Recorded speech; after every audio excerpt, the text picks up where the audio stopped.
नमस्कार साथियों, आप सबका पुनः स्वागत है श्रद्धा एस्ट्रो ज्योतिष में। तो आज हम लोग डिस्कस करेंगे एस्ट्रोलॉजी ऑफ ए एस्ट्रोलॉजर, ज्योतिषी का ज्योतिष।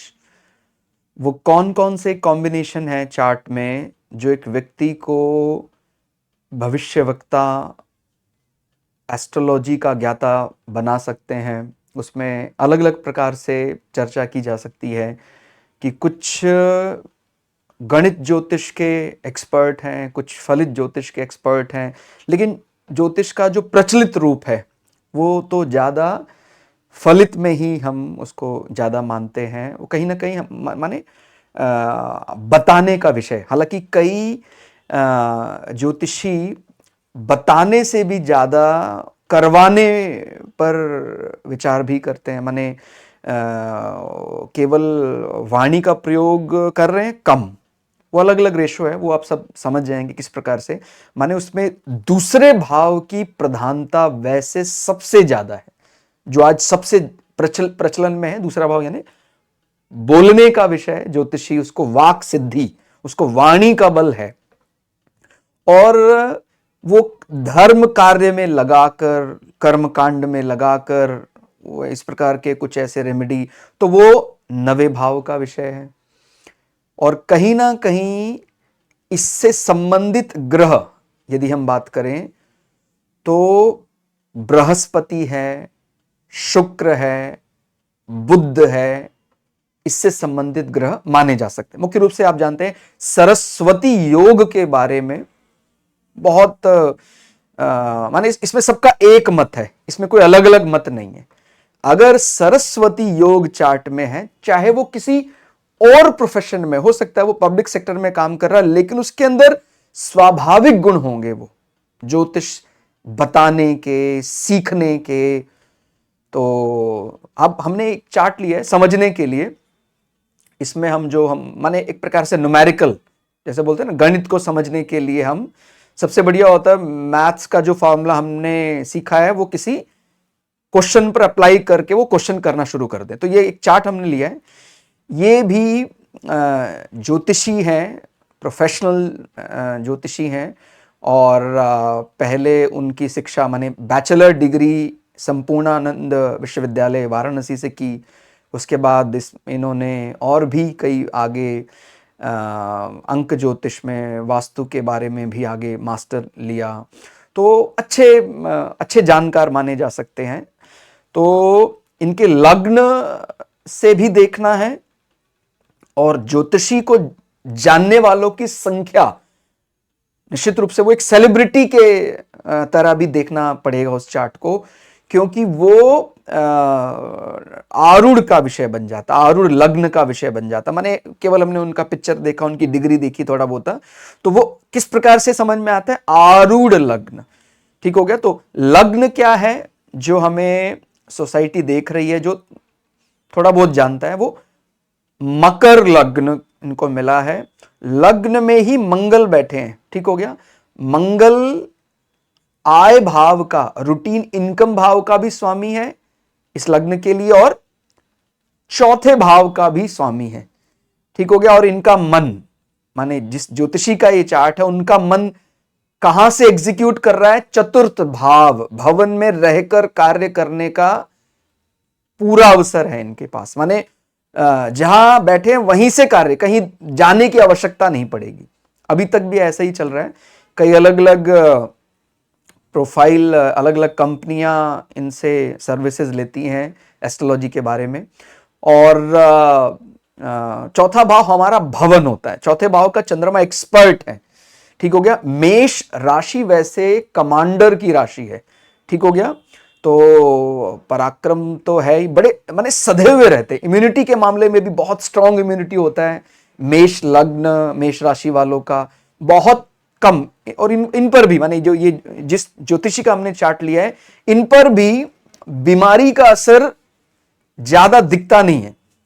मतलब अगर तुलना करके बताएं, यदि कोई शुक्र का लग्न है, बुध का लग्न है, वो अगर 99 डिग्री फ़ारेनहाइट भी बुखार होगा तो हो सकता है पस्त हो जाए। लेकिन जिस प्रकार का इनका लग्न है, इनकी राशि है, हो सकता है 102 बुखार 103 बुखार है, फिर भी स्वयं चलकर हॉस्पिटल चले जाएं और सामने वाला भी हैरान हो जाए, आप ऐसा कर कैसे रहे। बहुत माने मंगल तो आप जानते हैं लड़ना ही उसका एक पेशा है। हालांकि इनकी ज्योतिषी इमेज के लिए कई कई बार ये ऋणात्मक भी हो सकता है, लेकिन अगर पराक्रम की बात करें, बिना डरे सत्यता को सामने रख देना एक कमांडर की तरह, वो हालांकि वो जैसे मैंने बताया कि ज्योतिषी के लिए मुख्य विषय मंगल का कम है और बृहस्पति का, बुध का, शुक्र का ज्यादा, वो भी आएगा अभी। लेकिन मैंने जैसे बोला ये इनकी ये इमेज वही व्यक्ति बता सकता है जो इनको बहुत करीब से जानता है, क्योंकि ये लग्न है। जो व्यक्ति इनको कहीं जैसे मैंने इनको इनका प्रोफाइल पढ़ता है, किसी ऐप में इनका प्रोफाइल बना हुआ है, वहां देखता है, वहां आरूढ़, क्योंकि उनके बारे में वो जानता नहीं, चित्र देखा उनकी, डिग्री वगैरह से अंदाजा लगा, आरूढ़ लग्न। तो आरूढ़ कैसे निकालते हैं?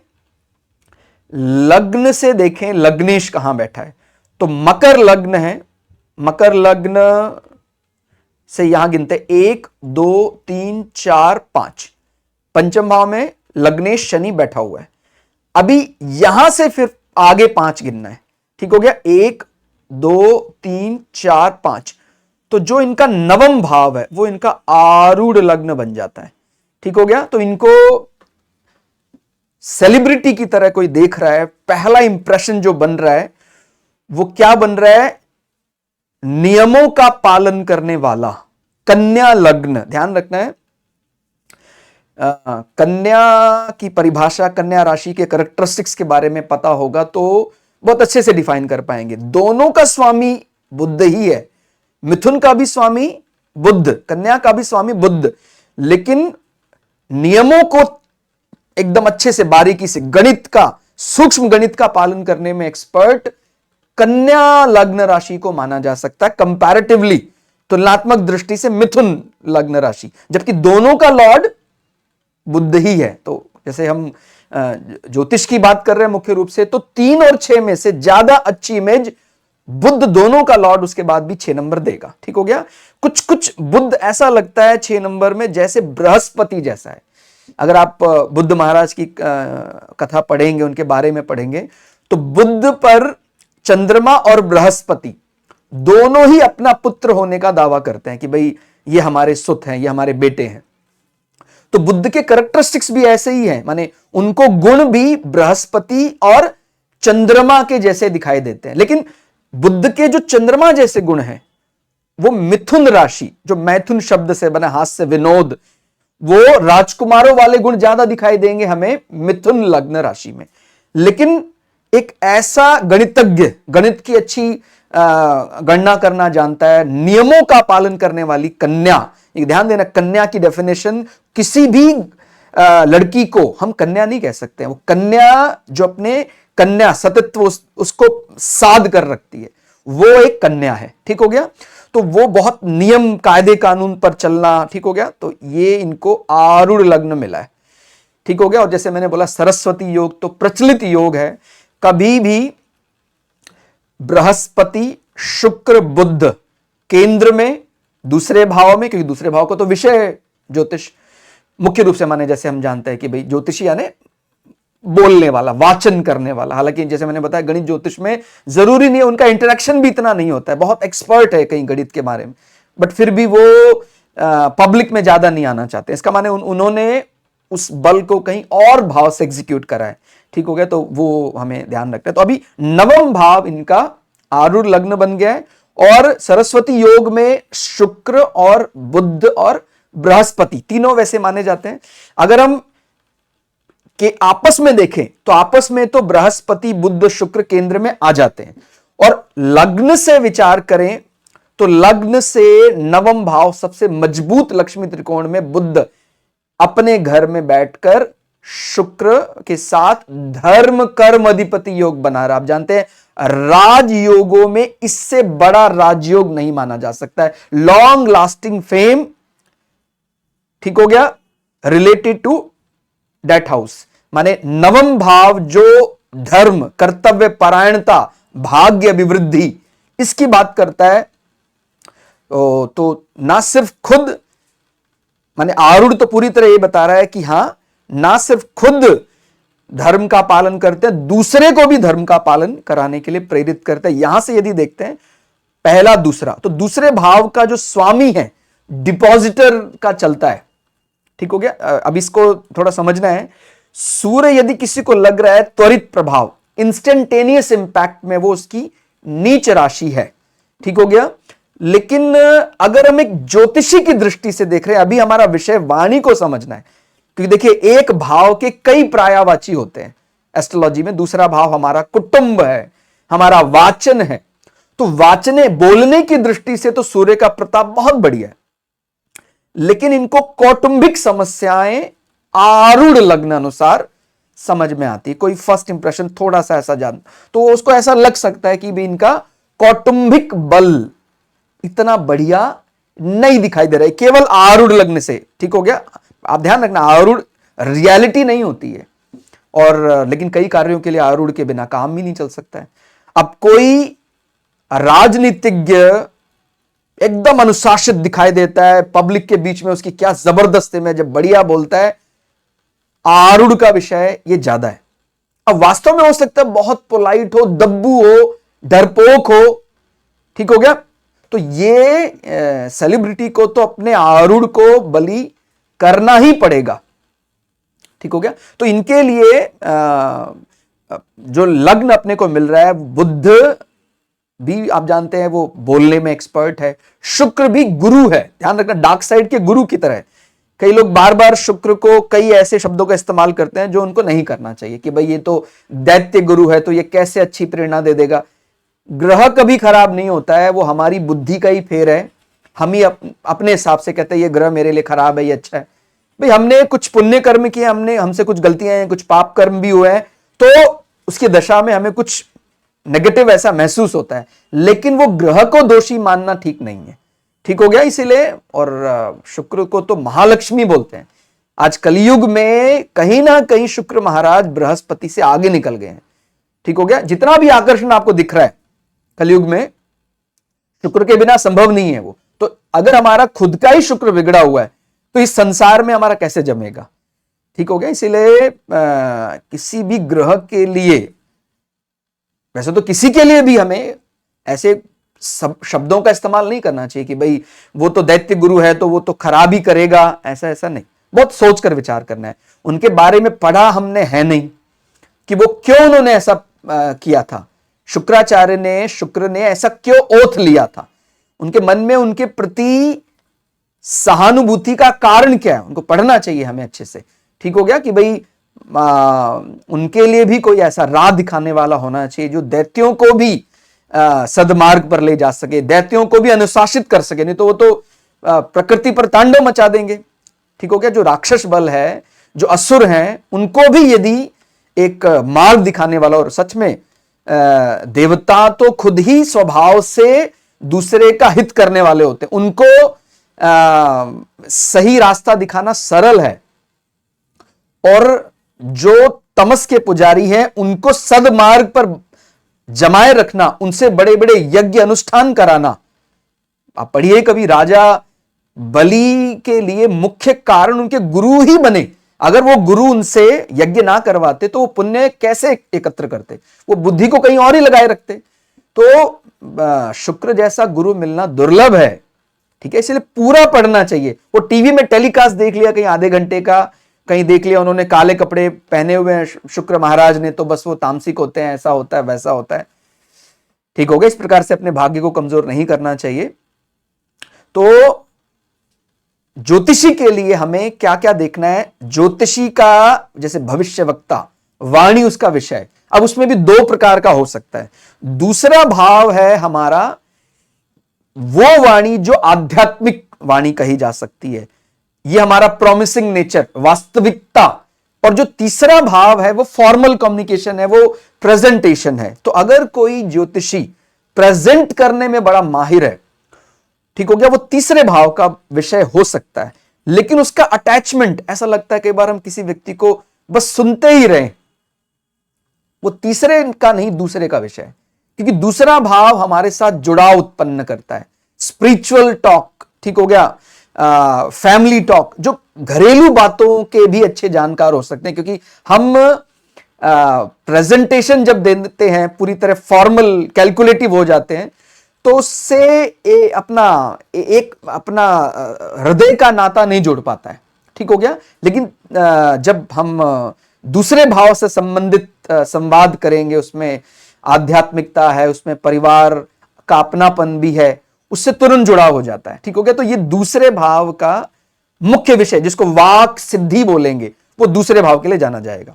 बहुत कैलकुलेटिव नेचर है, वो बहुत बढ़िया से प्रेजेंट कर देता है, वो उसका बहुत बढ़िया पीपीटी बना देता है, वो सब तीसरे भाव, ठीक हो गया। तो ध्यान देना, हम वैसे कलेक्टिवली 2 और 3 को मिलाकर भी देख सकते हैं, लेकिन फिर भी मैं ऐसा मानता हूं दूसरे भाव को ज्यादा तवज्जो, ज्यादा इंपॉर्टेंस देना चाहिए, ठीक है। अभी फिलहाल जो हमने एग्जाम्पल चार्ट लिया, उदाहरण चार्ट लिया है, यहां आरूढ़ लग्न अपने को क्या मिला है, कन्या, और दूसरे भाव का स्वामी जो है वो लग्न में ही बैठ गया है, ठीक हो गया, शुक्र महाराज, ठीक हो गया, जो बहुत तपस्वी हैं। संजीवनी विद्या का ज्ञान बृहस्पति को नहीं हो पाया, शुक्र को हो गया, बहुत तपस्वी हैं, ठीक हो गया। तो ये कॉम्बिनेशन बन जाता है। तो कहीं ना कहीं दोनों अगर मिल रहे हैं, वैसे भी बुध और शुक्र मिलेंगे तो बोलने में बहुत एक्सपर्ट होंगे। और जैसे मैंने बोला, दूसरे भाव आरूढ़ लगने से ये एक इंप्रेशन बना सकता है कि इनका कौटुंब सुख शायद कम हो सकता है, क्योंकि सूर्य डेबिलिटेटेड नीच राशि में बैठ गए, तो ऐसा इनको महसूस हो सकता है। और बाकी हम और विषयों की यदि बात करें, लग्न से बात करें, तो दूसरा भाव जो है वो उसका स्वामी शनि महाराज, ठीक हो गया। तो शनि महाराज ज़ोडिएक की वाणी भाव में जाके बैठे, यानी शुक्र के मित्र की तरह देखते हैं शनि महाराज। तो वो एक ज़ोडिएक भी, भौचक्र भी अपना इंप्रेशन लेकर चलता है, तो वो वाणी भाव माना जाता है भौचक्र का। वहां जाकर, यानी लग्न से द्वितीय, भौचक्र के द्वितीय में जाके बैठे हैं। और लग्नेश से ज्यादा शुभ ग्रह कौन हो सकता है? किसी के मन में यदि ये विचार आ रहा है कि शनि तो सर बोलने का एक्सपर्ट नहीं है, तो और वो शनि को तो हम एक प्रकार फंक्शनल माने, वैसे वो नेचुरल मेलेफिक प्लैनेट माने जाते हैं, लेकिन इस लग्न के लिए वो फंक्शनल माने तात्कालिक रूप से वो एक लाभकारी ग्रह है, ठीक हो गया।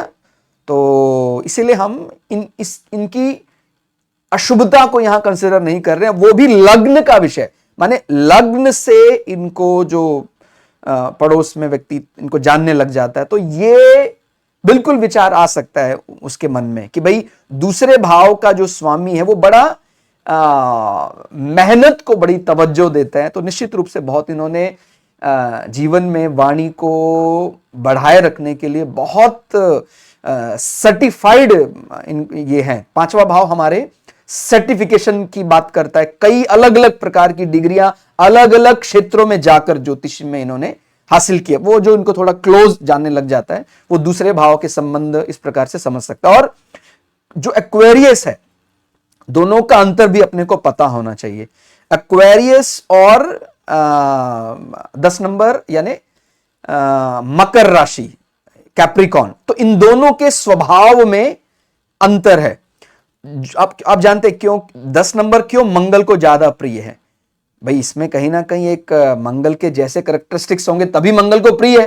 तो शनि का थोड़ा सा एग्रेसिव रूप हमें 10 नंबर में दिखाई देता है, लेकिन 11 नंबर यानी हर व्यक्ति से लाभ निकालना। 11 नंबर एक्वेरियस, कुंभ, कई दफा एक्वेरियस कर्क के जैसा भ्रम भी पैदा कर देता है। माने एक्वेरियस लग्न राशि वालों को कई दफा लोग कर्क लग्न राशि भी प्रिडिक्ट कर देते हैं, ठीक हो गया। तो यानी हर एक व्यक्ति से लाभ निकालना, हालांकि उनका लाभ निकालने का तरीका कहीं ना कहीं, क्योंकि शनि का स्वभाव तामसिक है, तो शुद्ध लाभ वो वस्तु लाभ की बात ज्यादा करता है। लेकिन आप जानते हैं जो कर्क है, कर्क ज्यादा कैलकुलेटिव नहीं है, वो इतना ज्यादा पैसे के बारे विचार कर नहीं सकता है। उसको बोलेंगे आप 25 पैसे का 1 रुपए का इतना ध्यान रखें, वो रख ही नहीं पाएगा। वो दिलों पर राज करने के लिए प्रसिद्ध है। हृदय, चंद्रमा, कर्क। और कुंभ जो है वो दिखता लिबरल है, लेकिन अंदर उसके एक विषय रहता है कि हाँ उससे शुद्ध लाभ कैसे निकालना। हालांकि कोई लड़ने झगड़ने का कोई ऐसा 11 नंबर पे कोई ऐसा प्रवृत्ति नहीं रहती है। 10 नंबर हमलावर भी हो सकता है, तभी मंगल को प्रिय है, लेकिन 11 नंबर लाभ निकालना बखूबी जानता है। ठीक हो गया। तो एक प्रकार का लिबरल फॉर्म ऑफ सैटर्न कहा जा सकता है। इनके लग्न से दूसरे भाव में पड़ रहा है, जो ज़ोडिएक भौचक्र के 5वें भाव में जाकर बैठा है, और भाग्यशाली है, बहुत भाग्यशाली है। ठीक हो गया। पूर्णिमा आप देख रहे हैं, पूर्णिमा पक्का एकदम पूर्णिमा वाले दिन इनका जन्म हुआ है। अभिजित मुहूर्त, कोई हमारे पास समय नहीं होता तो हम क्या बोलते हैं, दोपहर 12 बजे के आसपास हम जीत के लिए, विजय के लिए कोई अनुष्ठान कर सकते हैं, जीत के लिए, प्रोफेशनल लाइफ के लिए। तो इनका पूर्णिमा में जन्म हुआ, अभिजित मुहूर्त में जन्म हुआ, क्या कमाल का चार्ट है। ठीक हो गया। एकदम समाज में चमकते रहेंगे। ठीक हो गया। और धर्म कर्म अधिपति योग भी है, और पार्शियल सरस्वती योग जैसा भी है। और क्योंकि अलग अलग कल्चर के बीच रहना, जाना, स्टडी करना इनको अच्छा लगता है, इन्होंने दूसरे कल्चर, जैसे गुरु चांडाल योग को आज के समय अच्छा ही माना जाएगा। आप अच्छे से समझे, गुरु चांडाल योग के बारे में कोई ऐसा गलत फहमी ना फैलाएं, ना अपने मन में कोई ऐसा रखें, वो हमें देशकाल पात्र लगाना पड़ेगा। आप खुद ही विचार कर लीजिए ना, क्या 400-500 साल पहले अगर कोई व्यक्ति भारत में रह रहा है, उसको कोई बोले आप यूरोप में चले जाइए, तो ज्यादा अच्छा बात नहीं जमती थी। अपने ही धन धान्य सब अपना ही है, तो क्यों बाहर जाना है। लेकिन आज के समय पर जब यूरोप और अमेरिका की बात करते हैं, हाँ जाना चाहिए, जाना चाहिए, तो ये हमारी जो इच्छाएं बदल गई हैं। इसलिए गुरु यानी हमारी जो कल्चरल वैल्यू, हमारा जो नैतिक मूल्य है, एथिक मोरल, राहु यानी फॉरनर, दूसरे के कल्चर, तो उसको समझने के हिसाब से बहुत बढ़िया माना जा सकता है। देशकाल पात्र माने आज के समय पर गुरु राहु का कॉम्बिनेशन परफेक्ट है। दूसरे की कल्चर का बहुत बढ़िया ज्ञान होता है, बस व्यक्ति अपना कल्चर कॉम्प्रोमाइज ना करे, इस बात का थोड़ा प्रिकॉशन लेना चाहिए, सावधानी लेनी चाहिए कि भाई उसको ठीक है, उसके आप इज्जत करते हैं, सम्मान करते हैं, लेकिन उसको प्रसन्न करने के लिए अपने कल्चर को दबाना या कम करना वो ठीक नहीं है। वो एक प्रिकॉशन लेना चाहिए, सावधानी लेनी चाहिए। हालांकि माने गुरु चाहे राहु के साथ है, लेकिन नवम भाव जो हमारा धर्म भाव है, कर्तव्य परायणता, उसका स्वामी स्वराशि होकर बैठा हुआ है, इसीलिए कोई ऐसा डरने का जरूरत है नहीं, वो मैनेजेबल है। ठीक हो गया। वो मैनेज किया जा सकता है।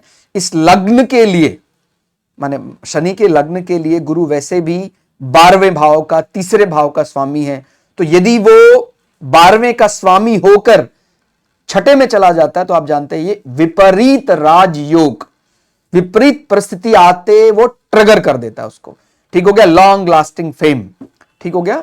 कंपटीशन ओवरकम करना। बीच में इनको ऐसा थोड़ा लगा कि चलेगा कि नहीं चलेगा। आप अगर वैसे समझना चाहें, माने इनकी प्रोफेशनल लाइफ चलेगी कि नहीं चलेगी, तो देखिए चंद्रमा 15 डिग्री का है, माने एक रफ सा आइडिया समझाने के लिए बता रहा हूं। तो हम समझ सकते हैं कि शुरुआत मेष राशि में कौन से नक्षत्र से होती है। आप जानते हैं हम अश्वनी से शुरुआत मानते हैं। ठीक हो गया। मेष अश्वनी है, 13 डिग्री 20 मिनट एक नक्षत्र को मिल रहे हैं। उसके बाद फिर भरणी है, तो ये चंद्रमा 15 डिग्री का है, तो कौन से नक्षत्र में है ये? भरणी नक्षत्र में है।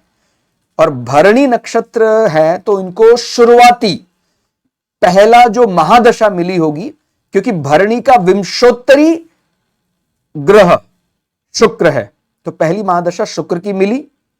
शुक्र के बाद आप जानते हैं विंशोत्तरी में ऑर्डर फिक्स है, विंशोत्तरी शुक्र के बाद फिर सूर्य महाराज। ठीक हो गया। तो वो दशम भाव से एग्जीक्यूट कर रहे हैं। हालांकि सूर्य जो है वो इस लग्न के लिए अष्टम भाव का भी स्वामी है, डेबिलिटेटेड है, पिता पूर्वजों की दृष्टि से थोड़ा सा कम अच्छा माना जा सकता है। सूर्य के बाद अगला ऑर्डर आएगा चंद्रमा का, ठीक हो गया। तो चंद्रमा का एग्जीक्यूशन बहुत अच्छे स्थान से है, मित्र भाव में बैठा हुआ है। चंद्रमा से यदि हम देखें तो इनके ऑफिस स्टेटस मंगल उच्च का बैठा है, राशि स्वामी है। तो ये वाला पार्ट सूर्य के बाद इनको बहुत बढ़िया रिलैक्स रहेगा चंद्रमा। और आप जान रहे हैं, माने अगर पीक की बात करें इनके भवन सुख, लैंड, रियल एस्टेट के लिए बहुत बढ़िया पीक माना जा सकता है। चंद्रमा के बाद विंशोत्तरी में मंगल महाराज आएंगे, जो लग्न में उच्च के हैं, राशि स्वामी भी है। चंद्र कुंडली खुद की पर्सनल ऑब्जर्वेशन जो है वो स्टेटस का पीक ले जाएगा, ठीक हो गया। और लग्न से, सोसाइटी से भी देखें तो बाहर के लोग भी लैंड की बात की, काफी ऐसा एग्रीकल्चर लैंड भी लिया। और आयेश भी है मंगल, यानी प्राइमरी लॉर्ड 11th हाउस का, तो रूटीन इनकम के लिए भी मंगल इनका पीक रहने वाला है, ठीक हो गया। तो इस प्रकार से किसी ज्योतिषी का ज्योतिष समझने का जब प्रयास करेंगे तो आप दूसरे भाव को, तीसरे भाव को, मुख्य रूप से दूसरे को रखेंगे रडार पर। अगर वो अपने केवल रिसर्च, एजुकेशनल रिसर्च में ही बिजी रहता है, गणित पार्ट में ज्यादा रहता है, फलित वो नहीं करता है, करना नहीं चाहता है, तो पांचवें भाव और चौथे भाव को ज्यादा तवज्जो देना है, ठीक हो गया। पांचवा भाव हमारा डिग्री सर्टिफिकेशन और चौथा भाव हमारा विद्या भाव। ध्यान देना, ये विद्या भाव है, ये शिक्षा भाव है। कोई व्यक्ति बहुत विद्वान है लेकिन वो शिक्षित है, वो सर्टिफाइड है, वो पांचवें भाव से देखा जाता है। तो 4 और 5 का ये संबंध, ये बहुत ज्यादा माने इंटरेक्शन के लिए नहीं है, उसका खुद का बौद्धिक विकास बहुत उच्च स्तर का है, लेकिन वो बहुत ज्यादा वाचाल बोलने के लिए नहीं है। लेकिन उसको भी हमें कंसिडर करना है, क्रॉस एग्जामिन करना है, आरूढ़ लग्न पर कैसी स्थिति बन रही है, ठीक हो गया। वो माने सेलिब्रिटी, वर्चुअल इमेज, और ये जो हमारा माने हमारे जो कर्म कांड, कर्मों के जरिए कोई ज्योतिषी इस प्रकार कार्य में बिजी करके उसको उपचार, कई ज्योतिषी का मुख्य विषय है वाचन, वो बोलते हैं, कई कम बोलेंगे, आपको वो रेमेडी पर ज्यादा लगाएंगे कर्म कांड के जरिए। इस प्रकार आप करें, ये आप करें, वो आप करें, इस प्रकार। वो नवम भाव से संबंध होता है। नवम भाव हमारा धर्म भाव है, ठीक हो गया। तो इनकी जो इमेज जा रही है, जो जिनका हमने एग्जाम्पल चार्ट लिया है, तो इनको नवम भाव इनका आरूढ़ लग्न बन गया है। नवम भाव में धर्म कर्म अधिपति योग भी बन रहा है। तो इनको इस प्रकार के रेमेडी के लिए माने धर्म का कार्य आप ऐसा करें, ऐसा आपका हो जाएगा, उसके लिए ज्यादा जाना जाएगा, बजाय कि केवल हम दूसरे भाव, यानी हम हमारा मुख्य पेशा है भविष्यवाणी करना, हम ज्यादा कर्म कांड उस विषय में नहीं जाते हैं। तो अगर भविष्यवाणी करना ही मुख्य पेशा है आपका, वो दूसरे भाव का विषय है, उसमें भी आप समझ रहे, अगर फॉर्मल आ जाता, थोड़ा संसार से ज्यादा इंटरैक्शन प्रेजेंटेशन फॉर्म में, तो तीसरे भाव का बल ज्यादा होगा, और वाक सिद्धि है तो दूसरे भाव का बल ज्यादा होगा, ठीक हो गया। इसी प्रकार से कोई अपने ही माने ज्योतिषी है वो, लेकिन गणित अपने ही रिसर्च में रहते हैं, तो 5 और 4 का मिलन, 5 और 4 भाव के स्वामी स्थिति, ठीक हो गया। यहां पर कुछ ऐसा सरस्वती योग बनकर 4 और 5 बली हो रहे हैं, ठीक हो गया। तो वो अपने ही रिसर्च में लगा रहेगा, ठीक हो गया, लेकिन पब्लिक को बहुत ज्यादा फेस नहीं करना चाहेगा, ठीक हो गया। मींस दूसरे भाव का हम ज्यादा महत्व देख रहे हैं आज के हिसाब से, और अगर कर्मकांड है केवल तो फिर नवम भाव।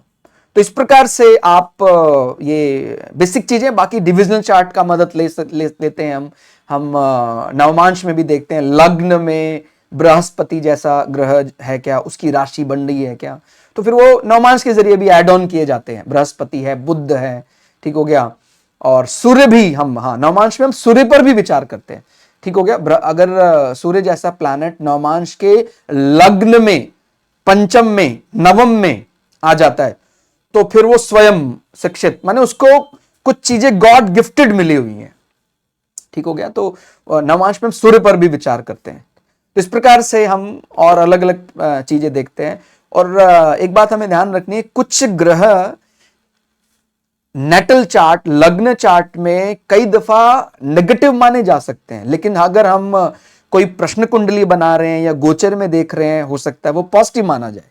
ठीक है, इसलिए ये हमें अंतर धीरे धीरे सीखना होगा कि कब हम किसी ग्रह को एस्ट्रोलॉजी में, ज्योतिष में पॉजिटिव ले रहे हैं और एस्ट्रोलॉजी में ही, ज्योतिष में ही उसको हम, उसके एस्पेक्ट को हम नेगेटिव मान रहे हैं। ठीक है, तो वो चीज हमें, जैसे गोचर में कई अलग अलग विषय होते हैं जो नेटल चार्ट या जातक के चार्ट में एज इट इज अप्लाई नहीं किए जा सकते, तो ये अंतर भी हमें सीखना होगा। तो आज के लिए इतना ही। क्लास आपको कैसी लगी कमेंट करके जरूर बताइएगा। मिलते हैं अगली क्लास में, तब तक के लिए जय श्री भगु पराशरा, जय श्री शुक्राचार्य, नमस्कार।